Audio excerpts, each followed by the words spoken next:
वाह, काय आता मिळाली का चव? होय तर आता मिळाली खरी चव. MDH चंकी चाट मसाला, जीवनाला खऱ्या चवीचे रंग. असली मसाले सच MDH. करमाळामध्ये अवकाळी पावसानं हातातोंडाशी आलेला जो बळीराजाचं जो पीक होतं ते जे आहे पीक आपल्याला अतिशय त्याची परिस्थिती जी आहे त्यामुळं ती खराब झालेलं चित्र पाहायला मिळतंय.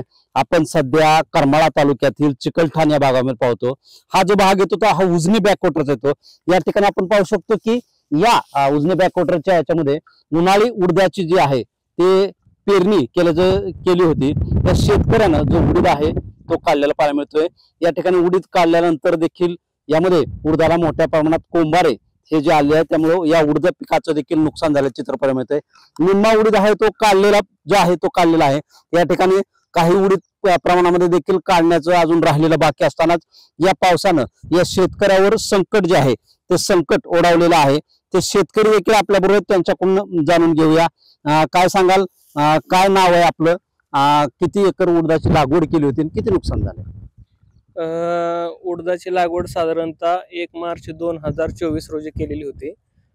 2 एकर क्षेत्रावरती आपण उन्हाळी लागवड निर्मळ या वाणाचा केलेली होती आणि साधारणतः एक 10-15 दिवसापूर्वी ज्यावेळेस उडीद काढणीला आलेला होता त्यावेळेस आपण एकाच दिवशी 25 बाया मजूर लावलेलं होतं काढण्यासाठी. एकाच दिवशी काढण्याचं नियोजन होतं, परंतु अचानक दुपारीच पाऊस आल्यामुळे एक 70-80% उडीद आपण काढलेला होता आणि त्याच्यानंतर कंटिन्यू पाऊस लागून राहिल्यामुळे हे अशा प्रकारे उडदाला कोंब आलेले आहेत. काय किती रुपयांचं नुकसान याच्यामध्ये सांग? साधारणतः आपण जर बघितलं तर एक 10 क्विंटलचं आपल्याला उत्पन्न अपेक्षित होतं. एक 7-8 हजार बाजार झाला तरी एक 80-90 हजार रुपयाचं नुकसान झालेलं आहे. काय शासनाला काय विनंती असणार आहे?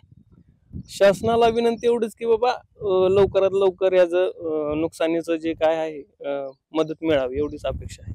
नक्कीच आपण पाहतोय की या उडदाचं जवळपास जे नुकसान आहे ते या शेतकऱ्याचं झालेलं पाहायला मिळतंय. या ठिकाणी हा उन्हाळी उडीद हा कमी प्रमाणामध्ये देखील पाहायला मिळतो, परंतु उजनी बॅकवॉटर परिसरामध्ये देखील या उन्हाळी उडदाची मोठ्या प्रमाणात लागवड असून या उडद पिकाचं देखील मोठ्या प्रमाणात नुकसान झालं असून याची जी भरपाई आहे ती भरपाई शासनानं लवकरात लवकर द्यावी अशी मागणी शेतकऱ्यांकडून केली जाते आहे.